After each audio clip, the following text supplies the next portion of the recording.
Hello दोस्तों, कैसे हैं आप सब। आज हम वेक्टर का एक महत्वपूर्ण टॉपिक, बहुत ही महत्वपूर्ण टॉपिक पढ़ने वाले हैं, जो है डायरेक्शन कोसाइन। आज हम डायरेक्शन कोसाइन को समझेंगे। क्या समझेंगे? आज हम डायरेक्शन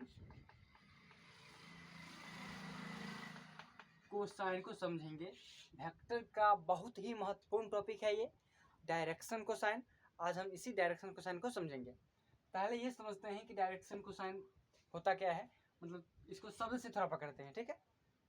डायरेक्शन मतलब समझ में आ रहा है कि यहाँ पे दिशा की बात हो रही है, और कोसाइन मतलब कॉस। कॉस का फुल फॉर्म होता है कोसाइन। इसको शॉर्ट में हम नाम दे देते हैं क्या, कॉस। और इसी कॉस के बारे में हम पढ़ने वाले हैं, यानी कि डायरेक्शन कोसाइन अर्थात कॉस के बारे में ही कुछ पढ़ा जाएगा। तो इसी के बारे में हम थोड़ा वेक्टर में लिंकेज करके आज पढ़ने वाले हैं। हम पढ़ेंगे क्या बच्चों? डायरेक्शन कोसाइन पढ़ेंगे आज। क्या पढ़ेंगे? Direction cosine. तो डायरेक्शन कोसाइन को समझने के लिए आपके पास टाइप्स ऑफ वेक्टर्स और यूनिट वेक्टर का ज्ञान होना आवश्यक है। आई होप कि आप जानते होंगे। तो मैं बात करता हूँ डायरेक्शन कोसाइन होता क्या है। आप पोजीशन वेक्टर के बारे में पढ़े होंगे कि कोई 3 डायमेंशन होता है, और ये होता है हमारा एक्स एक्सिस, ये होता है हमारा वाई एक्सिस, और ये होता है हमारा जेड एक्सिस। एक्स के साथ आई होता है, और वाई के साथ जे होता है, और जेड के साथ के होता है। मेरा कोई भी ये जेड एक्सिस जो होता है, जेड एक्सिस, ये कुछ ऐसा नहीं, ये कुछ ऐसा होता है। ये हो गया एक्स एक्सिस, ये वाई एक्सिस, और जेड एक्सिस कुछ ऐसा यूँ होता है। आपको समझाते हैं। जेड एक्सिस कुछ ऐसा होगा, ऐसा होगा, बाहर निकला हुआ। ये एक्स एक्सिस, ये वाई एक्सिस, और ये जेड एक्सिस ऐसे। ये जो जेड एक्सिस आप देख रहे हैं इधर, ये एक्चुअली में हम इसको दिखा नहीं सकते, इसलिए इधर ड्रॉ किए हैं। एक्चुअली में ये ऐसे है, ये ऐसे है। एक मिनट आप रुकिएगा, मैं एक ला रहा हूँ। देखिए यहाँ पे ये है मेरा जेड एक्सिस, और यहाँ पे यहाँ से मैं एक कोई पोजीशन वेक्टर ऐसे लेकर आऊँगा। कोई मान लीजिए यहाँ पे कोई बिंदु है, कोई वस्तु रखा हुआ है, उसका पोजीशन हम डिफाइन करेंगे। आप क्या कहते हैं, पोजीशन वेक्टर आप पढ़े होंगे। ये मेरा हो गया जेड एक्सिस, और ये हो गया मेरा पोजीशन वेक्टर। यहाँ पे कोई वस्तु होगा, उसका हम पोजीशन डिफाइन करेंगे। आप समझ गए होंगे ये चीज़ कि जेड एक्सिस एक्चुअली में है क्या, कैसे है। तो मान लेते हैं कोई बिंदु है यहाँ पे, जिसका मुझे पोजीशन ज्ञात करना है। क्या ज्ञात करना है? पोजीशन। तो मान लेते हैं अगर एक्स एक्सिस पर यहाँ से चले, तो यहाँ से अगर चलना शुरू करेंगे तो एक्स एक्सिस पर मुझे एक्स चलना पड़ेगा। मान लेते हैं एक्स चल दिए।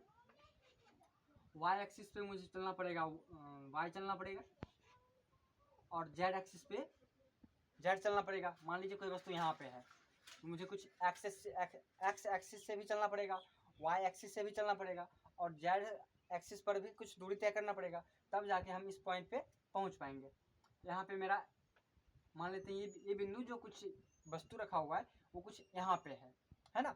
तो हम ड्रॉ करने के लिए, समझने के लिए कुछ यहाँ पे रख देते हैं, ठीक है। यहाँ पे ये मेरा बिंदु है, हम एक पोजीशन वेक्टर निकाल रहे हैं यहाँ से। ये हमारा हो जाएगा पोजीशन वेक्टर, ये हो जाएगा हमारा पोजीशन वेक्टर। इसको नाम देते हैं, इसका कोऑर्डिनेट हो जाएगा, यहाँ से चलेगा एक्स, फिर वाई चलेगा, फिर जेड चलेगा। इसका कोऑर्डिनेट हो जाएगा X comma Y comma Z. ये मेरा पोजीशन वेक्टर हो गया। इस बिंदु को नाम देते हैं पी, इसको नाम देते हैं ओ। तो मेरा जो ओपी वेक्टर जो होगा वो हो जाएगा एक्स आई कैप प्लस वाई जे कैप प्लस जेड के कैप। क्या इतना समझ में आ रहा? क्या इतना समझ में आई? तो एक बात ध्यान दीजिए, ये मेरा पोजीशन वेक्टर हो गया। इस पॉइंट पे पहुंचने के लिए हम इतना दूरी चलेंगे, तब इस पॉइंट पे हम पहुंच पाएंगे। मुझे एक्स एक्सिस पे कुछ दूरी तय करना पड़ेगा, वाई एक्सिस पे कुछ दूरी तय करना पड़ेगा, और जेड एक्सिस पे कुछ दूरी तय करना पड़ेगा, तब जाके हम इस पॉइंट पे पहुंच पाएंगे। तो मेरा एक वेक्टर यहाँ से क्रिएट हुआ है, और हम यहाँ से अगर चलना, यहाँ से मैं डायरेक्ट चलूँ और यहाँ पे पहुँचने का अगर प्रयास करूँ, तो एक्स एक्सिस के साथ मैं कुछ एंगल बनाऊँगा, और वाई एक्सिस के साथ भी कुछ एंगल बनाऊँगा, और जेड एक्सिस के साथ भी कुछ एंगल बनाएगा ये वेक्टर मेरा। एक्स एक्सिस के साथ भी कुछ एंगल बनाएगा, वाई के साथ भी बनाएगा और जेड के साथ भी बनाएगा। और उस एंगल के अनुसार हम अगर चलें तब इस पॉइंट पे हम पहुंच सकते हैं। तो यहाँ पे एक हम पॉइंट ड्रॉ करते हैं। यहाँ पे अगर हम x चलूँगा और यहाँ से हम y चलूँगा, मान लीजिए यहाँ पे y चलूँगा और यहाँ पे ऐसे जड़ चलूँगा, तब इस पॉइंट पे हम पहुँच जाएंगे। तो डायरेक्शन क्वेश्चन क्या है कि ये जो मेरा पोजीशन वेक्टर गया है वो x एक्सिस के साथ कुछ कोण बनाएगा, ये पोजीशन वेक्टर y एक्सिस के साथ भी कुछ कोण बनाएगा और ये पोजीशन वेक्टर z एक्सिस के साथ भी कुछ कोण बनाएगा। तो x के साथ जो कोण बनाता है उसको अल्फा नाम देते हैं और y के साथ जो पोजीशन वेक्टर मेरा एंगल बनाता है उसको बीटा नाम देते हैं और z एक्सिस के साथ मेरा जो पोजीशन वेक्टर एंगल बनाता है उसको गामा नाम देते हैं। क्या देते हैं? गामा। डायरेक्शन कोसाइन क्या है? मतलब ये पोजीशन वेक्टर के बारे में ही हम बात करेंगे। ये मेरा पोजीशन वेक्टर हो गया, x एक्सिस के साथ अल्फा कोण बना रहा है, y एक्सिस के साथ बीटा कोण बना रहा है और z एक्सिस के साथ गामा कोण बना रहा है। यही एंगल को हम फॉलो करते हुए अगर हम यहाँ से चलेंगे और यहाँ पे आराम से पहुँच जाएंगे, इसी एंगल के अनुसार हम चलेंगे।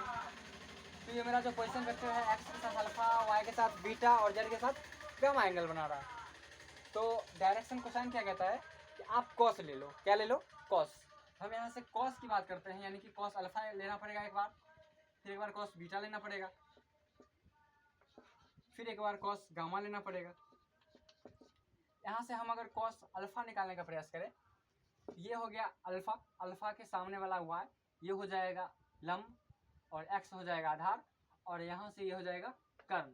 तो हम आप पढ़े होंगे किसी वेक्टर का परिमाण कैसे निकाला जाता है, x का कोफिशिएंट, y का कोफिशिएंट और z का कोफिशिएंट के सभी को स्क्वायर कर दो, वही हो जाएगा इसका परिमाण। यानी कि यहाँ से लेकर यहाँ तक का परिमाण क्या हो जाएगा?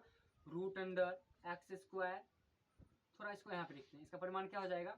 Root under x square plus Y square plus Z square. ठीक है, ये मेरा कर्ण का काम करेगा। क्या करेगा? कर्ण का काम करेगा। ये थोड़ा ध्यान दीजिए, ये मेरा जेड एक्सिस ऐसे है और ये मेरा पोजीशन वेक्टर ऐसे है, ऐसे। ये मेरा जेड एक्सिस हो गया ये वाला और पोजीशन वेक्टर कुछ ऐसा है। ये तो ड्रॉ करने के लिए इस पर किए हैं। ये पोजीशन वेक्टर मेरा कुछ ऐसा है, ठीक है, ऐसा है, ऐसा। तो ये पोजीशन वेक्टर x के साथ अल्फा बना रहा है, y के साथ बीटा और z के साथ गामा। हम इसका कॉस ले लेंगे और जो कॉस अल्फा जो निकालेंगे, कॉस बीटा निकालेंगे और कॉस गामा निकालेंगे, यही मेरा हो जाएगा डायरेक्शन कोसाइन। ध्यान दीजिए, अगर यहाँ पे हम अल्फा के अनुसार चलें तो कॉस अल्फा क्या हो जाएगा? अल्फा के सामने वाला लंब हो जाएगा, ये आधार हो जाएगा और ये कर्ण हो जाएगा। तो कॉस थीटा का फॉर्मूला जो होता है वो होता है आधार बट्टा कर्ण, यानी कि b बट्टा एच। b का काम करेगा ये और h का काम करेगा ये। क्या हो जाएगा? कॉस अल्फा इक्वल टू हो जाएगा x बट्टे root under x square plus Y square plus Z square. ठीक है, ये हो गया कॉस अल्फा निकल गया यहाँ से। अगर कॉस बीटा निकालने का प्रयास करें, ये हो गया मेरा बीटा। ये जो पोजीशन वेक्टर है y के साथ बीटा एंगल बना रहा है, तो कॉस बीटा निकालेंगे हम। तो ये जो बीटा के सामने वाला जो ये है, ये लंब का काम करेगा। किसका काम करेगा? लंब का काम करेगा। तो ये यहाँ से यहाँ तक x चला है, इसके समांतर भी यहाँ से यहाँ तक सेमी दूरी होगा, यानी कि x चलेगा। तो ये हो जाएगा लंब और ये हो जाएगा आधार, ये हो जाएगा कर्ण। इसके अनुसार चले हम बीटा के अनुसार। बीटा का फॉर्मूला होता है b बट्टा एच। ये b का काम करेगा और ये h का काम करेगा।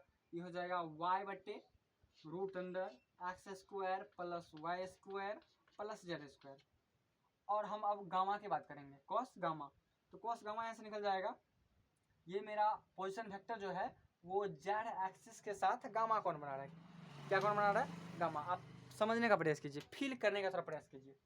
ये मेरा जेड एक्सिस हो गया और ये पोजीशन वेक्टर हो गया। थोड़ा समझने का प्रयास करना।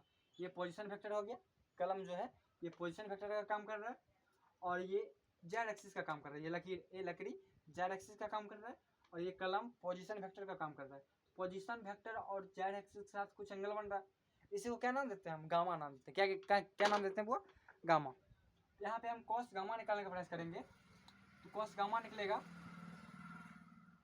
जेड बट्टे root under x square plus Y square plus Z square. यही मेरा क्या हो जाएगा? डायरेक्शन कोसाइन, यानी कि आपको कोई भी एक वेक्टर देगा, कोई भी एक वेक्टर देगा और उसका कहेगा डायरेक्शन कोसाइन निकालने के लिए। आप इसी प्रकार करेंगे। जैसे यहाँ पे मान लेते हैं ये हो गया कोऑर्डिनेट एक्स वाई जेड, यानी कि ओपी वेक्टर पोजीशन वेक्टर आ गया मेरे पास एक्स आई कैप प्लस वाई जे कैप प्लस जेड के कैप। इसका जो डायरेक्शन कोसाइन आ गया वो आ गया कॉस अल्फा बराबर, मतलब ये पोजीशन वेक्टर एक्स के साथ अल्फा बना रहा था कौन, कॉस अल्फा आ गया एक्स बटे root under x square plus Y square plus Z square, और पोजीशन वेक्टर वाई के साथ बीटा एंगल बना रहा था, तो कॉस बीटा हो गया वाई बटे root under x square plus Y square plus Z square, और पोजीशन वेक्टर जेड के साथ गामा एंगल बना रहा था, कॉस गामा आ गया जेड बटे root under x square plus Y square plus Z square. यही हो गया मेरा डायरेक्शन कोसाइन, ये हो गया मेरा डायरेक्शन कोसाइन। कॉस अल्फा बराबर इतना, कॉस बीटा बराबर इतना, कॉस गामा बराबर इतना। तो ये तो मेरा आ गया। और लेकिन एक बात और समझने का प्रयास कीजिए। अब हम थोड़ा बात करेंगे कि आप कोई भी आपको पोजीशन वेक्टर देता है तो आप उसका डायरेक्शन कोसाइन कैसे निकालेंगे। जैसे एक एग्जांपल की बात करते हैं, इसको थोड़ा मिटाते हैं, ठीक। मान लेते हैं आपको एक वेक्टर दिया है, ए वेक्टर जो है मान लेते हैं 2i plus 3j plus k, इसका कह रहा है डायरेक्शन कोसाइन निकालने के लिए। मतलब क्या होगा, ये मेरा 3 डायमेंशन होगा, यहाँ पे कोई बिंदु होगा, ये बिंदु होगा 2, 3, 1 हो जाएगा, ये यहाँ से x चलेगा मतलब 2 चलेगा, ये यहाँ से y चलेगा यानी कि 3 चलेगा, ये यहाँ से z चलेगा यानी कि 1 चलेगा। क्या चलेगा, 1 चलेगा। यहाँ पे क्या चलेगा दोस्तों, 1 चलेगा। हम यहाँ से बात करने का प्रयास करें, ये हो जाएगा मेरा पोजीशन वेक्टर, इसका जो परिमाण हो जाएगा 2 दूना 4, 3 तिया 9, 9 4 13, 1 14 हो जाएगा यहाँ पे। और ये x पे 2 चला है, y पे 3 चला है, x पे कितना चला है 2 चला है, और z पे कितना चला है, z पे चला है 1। तो हम यहाँ पे ये जो पोजीशन वेक्टर यहाँ पे ये है p, मान लेते हैं इसको p, ये मेरा ए वेक्टर दिया, यानी कि ए वेक्टर कोई दिया है, मान लेते हैं ये मेरा p जो बिंदु दिया है, ये पोजीशन वेक्टर x के साथ अल्फा बनाएगा, y के साथ बीटा बनाएगा और z के साथ गामा बनाएगा। ये पोजीशन वेक्टर हम कॉस अल्फा अगर निकालने का प्रयास करें, कॉस अल्फा बराबर क्या हो जाएगा, ये अल्फा के सामने वाला लंब हो जाएगा, ये इधर हो जाएगा, क्या निकलेगा b बटा एच, और ये कर्ण हो जाएगा, ये निकलेगा 2 बटे रूट अंडर 14। इसी प्रकार कॉस बीटा निकल जाएगा, कॉस बीटा बराबर निकलेगा, ये काम करेगा लंब का, ये काम करेगा आधार का, ये करने का कर्ण का, निकल जाएगा 3 बटे रूट अंडर 14। कॉस गामा इसी प्रकार निकल जाएगा 1 बटे रूट अंडर 14। क्या तुम्हें समझ आया, ये हो जाएगा क्या डायरेक्शन कोसाइन किसका, ये मेरा एक वेक्टर था नॉर्मल वेक्टर, इसका डायरेक्शन कोसाइन इतना आ गया।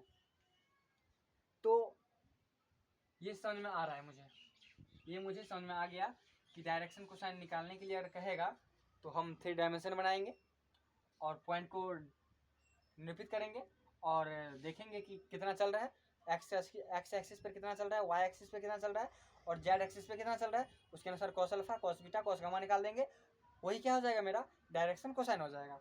आप थोड़ा ध्यान दीजिए कि मेरे पास ए वेक्टर था कितना 2i प्लस 2j नहीं प्लस 3j प्लस k, ये था, उसका डायरेक्शन क्या आ गया था, कॉस अल्फा बराबर आ गया था 2 बटा रूट अंडर 14 और कॉस बीटा बराबर आ गया था 3 बटा रूट अंडर 14 और कॉस गामा बराबर क्या निकल गया था, कॉस गामा बराबर निकल गया था 1 बटा रूट अंडर 14।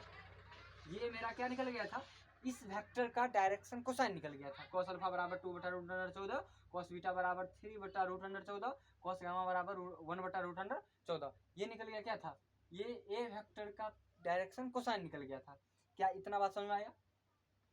अगर आप इतना बात समझ रहे हैं तो अब भी आप समझ जाएंगे आसानी से। तो देखिए ये ए वेक्टर दिया गया था, इसका डायरेक्शन कोसाइन हम इस प्रकार से अभी तुरंत निकाले हैं। लेकिन एक बात ध्यान दीजिए, क्या बार बार 3 डायमेंशन ड्रॉ करना, पॉइंट को निरूपित करना और उसके अनुसार निकालना, क्या ये उचित होगा? उचित तो है, लेकिन एक बात ध्यान दीजिएगा अगर मैं इस वेक्टर का अगर यूनिट वेक्टर निकाल लूँ, इस वेक्टर का मैं अगर यूनिट वेक्टर निकाल लूँ तो क्या निकलेगा? ए कैप इक्वल टू हो जाएगा, इसका परिमाण क्या निकलेगा? 3 तिया 9, 2 दूना 4 और 1, यानी कि 9 4 13, 1 14 निकल जाएगा। तो क्या होगा? इसका यूनिट वेक्टर निकल जाएगा 2/√14 आई कैप प्लस 3/√14 जे कैप प्लस 1/√14 के कैप। ये क्या निकल गया? ए वेक्टर का यूनिट वेक्टर निकल गया। क्या निकल गया? ए वेक्टर का यूनिट वेक्टर, यानी कि ए कैप निकल गया मेरे पास। तो एक बात ध्यान दीजिए, जब इस वेक्टर का हम डायरेक्शन कोसाइन निकाले थे, आया था इतना 2/√14, कॉस बीटा निकल गया 3/√14 और कॉस गामा निकल गया था 1/√14। यहाँ पे ए कैप हम निकाले, जब इस वेक्टर का हम यूनिट वेक्टर निकाले, ये आ गया 2/√14 आई कैप प्लस 3/√14 जे कैप प्लस 1/√14 के कैप। आप एक बात गौर कर रहे हैं क्या? जब इसका cos alpha cos beta cos gamma का निकाले थे, ये इतना आया इतना आया इतना आया। जब इसका यूनिट वेक्टर निकाल दिए तो आई का कॉफिशिएंट 2/√14 आया है, यानी कि कॉस अल्फा का काम कर रहा है यहाँ पे, क्योंकि इसके बराबर हो जा रहा है। जे का कॉफिशिएंट ये कॉस बीटा का काम कर रहा है, जो कि बराबर दिख रहा है मुझे, और के का कॉफिशिएंट जो है वो कॉस गामा का काम कर रहा है। हम ये कह सकते हैं कि जब भी किसी वेक्टर का अगर डायरेक्शन कोसाइन कहेगा निकालने के लिए, हम उसका यूनिट वेक्टर निकाल देंगे। आई का कॉफिशिएंट जो आएगा वो हो जाएगा कॉस अल्फा का काम करेगा, और जे का कॉफिशिएंट जो होगा कॉस गामा का काम करेगा, कॉस बीटा का काम करेगा, और के का कॉफिशिएंट जो होगा वो कॉस गामा का काम करेगा। डायरेक्ट आपको ऐसे निकाल लेना है। किसी भी वेक्टर का अगर यूनिट डायरेक्शन क्वेश्चन पूछे, आपको यूनिट वेक्टर निकाल लेना है, और आई का कोफिशिएंट कॉस अल्फा हो जाएगा, जे का कोफिशिएंट कॉस बीटा हो जाएगा, और के का कोफिशिएंट कॉस गामा हो जाएगा। ठीक है, हम बात करते हैं अब थोड़ा कुछ संबंध में। इसको थोड़ा मिटाते हैं और देखते हैं कुछ संबंध। मेरे पास यहाँ पे कॉस अल्फा आ गया था x/√x² plus y² plus z²। Cos beta आ गया था y/√x² plus y² plus z²। और कॉस गामा आ गया था z/√x² plus y² plus z²। एक संबंध यहाँ से क्रिएट होगा कि अगर मैं इस cos alpha cos beta cos gamma इन तीनों का स्क्वायर कर दूं और सभी को जोड़ दूं तो मेरा वैल्यू 1 हो जाता है। कैसे? देखो यहाँ पे x/√x² plus y² plus z² का मैं स्क्वायर करूंगा, जोड़ूंगा इसके साथ, फिर इसका भी स्क्वायर करूंगा y/√x² plus y² plus z² इसका स्क्वायर करूंगा, plus z/√x² plus y² plus z² square करूंगा। ये मुझे क्या देगा? ये देगा x² बट्टा ये स्क्वायर रूट खत्म हो जाएगा तो बचेगा x² plus y² plus z² plus y² बट्टा स्क्वायर रूट खत्म, बचेगा x² plus y² plus z² plus z² हो जाएगा, स्क्वायर रूट खत्म होगा तो बचेगा x² plus y² plus z²। तो इसको मिटाते हैं ऊपर, एक्चुअली में जगह नहीं है यहाँ पे, तो थोड़ा समझने का प्रयास करना।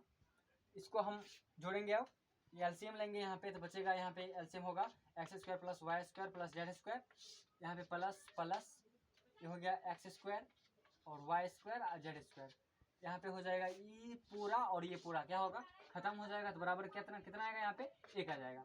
तो हम ये जाने कि ये जान गए कि cos alpha cos beta cos gamma अगर तीनों को स्क्वायर करके अगर ऐड कर देते हैं तो मेरा वैल्यू क्या आता है? 1 आता है। हम इसलिए कह सकते हैं यहाँ पे, हम यहाँ पे कह सकते हैं कि cos alpha square cos square alpha plus cos square beta plus cos square gamma equal to 1। ये मेरा मेन टॉपिक है। ये cos alpha cos beta cos gamma में ये संबंध है। अगर cos alpha cos beta cos gamma के को सभी को स्क्वायर करके अगर आप ऐड कर देते हैं तो आपका वैल्यू क्या आएगा? 1 आएगा। ये मेरा संबंध निकल गया। हम कॉस अल्फा को L से भी डिनोट करते हैं, कॉस बीटा को M से भी डिनोट करते हैं, और कॉस गामा को N से भी डिनोट करते हैं। यानी कि हम कह सकते हैं कि L² plus M² plus N² बराबर 1, ये भी कह सकते हैं। हम कॉस अल्फा के बदले क्या लिखे हैं, कॉस अल्फा के बदले एल लिखे हैं, और कॉस बीटा के बदले हम एम लिखे हैं, और कॉस गामा के बदले एन लिखे हैं। हम ये भी कह सकते हैं कि l square plus m square plus n square बराबर 1। तो ये बात आप समझ गए। मेन टॉपिक ये याद रखना है कि किसी भी वेक्टर का, अगर किसी भी वेक्टर का, जैसे एक्स आई कैप, ये वेक्टर है मेरे पास, एक्स आई कैप प्लस वाई जे कैप प्लस जेड के कैप, अगर किसी भी वेक्टर का अगर डायरेक्शन क्वेश्चन पूछता है तो आप उसको क्या करेंगे, झट से यूनिट वेक्टर बना लेंगे। यानी कि ये कैप बनाएंगे इसको, इसका परिमाण हो जाएगा root under x square plus Y square plus Z square. इसका क्या निकलेगा, यूनिट वेक्टर एक्स बट्टा root under x square plus Y square plus Z square i cap plus y बट्टे root under x square plus Y square plus Z square k cap plus z बट्टे root under x square plus Y square plus Z square k cap. यानी कि आप क्या करोगे, किसी भी vector का अगर डायरेक्शन क्वेश्चन पूछेगा तो आप यूनिट वेक्टर, उस वेक्टर का यूनिट वेक्टर निकाल दोगे, और आई का कोफिशिएंट जो होगा वो कॉस अल्फा का काम करेगा, जे का कोफिशिएंट जो होगा, जे का कोफिशिएंट जो होगा वो कॉस बीटा का काम करेगा, और के का कोफिशिएंट जो होगा वो कॉस गामा का काम करेगा। इस प्रकार से आप समझ गए हैं आप डायरेक्शन क्वेश्चन। तो हम अभी तक क्या क्या सीखे हैं कि cos alpha, cos square alpha plus cos square beta plus cos square gamma equal to 1। और क्या सीखे हैं, कॉस अल्फा के बदले क्या लिखे थे, l square plus m square plus n square बराबर 1, ये सीखे हैं। और कॉस अल्फा बराबर क्या निकला था, एक्स बटे root under x square plus Y square plus Z square. Cos beta बराबर क्या निकला था, वाई बटे root under x square plus Y square plus Z square. और कॉस गामा बराबर क्या निकल गया, जेड बटे root under x square plus Y square plus Z square. ये मेरा निकल गया कॉस गामा, कॉस अल्फा और कॉस अल्फा, कॉस बीटा और कॉस गामा। ये है डायरेक्शन कोसाइन। तो किसी भी वेक्टर का, कोई भी वेक्टर आपको दे तो उसका आप पोजीशन वेक्टर निकालेंगे, और वो पोजीशन वेक्टर एक्स के साथ कितना एंगल बना रहा है, वाई के साथ कितना एंगल बना रहा है, और जेड के साथ कितना एंगल बना रहा है, उसका हम क्या करेंगे, कॉस ले लेंगे, वही हो जाएगा हमारा डायरेक्शन कोसाइन। तो आई होप आप समझ गए होंगे। थैंक यू, जय हिंद।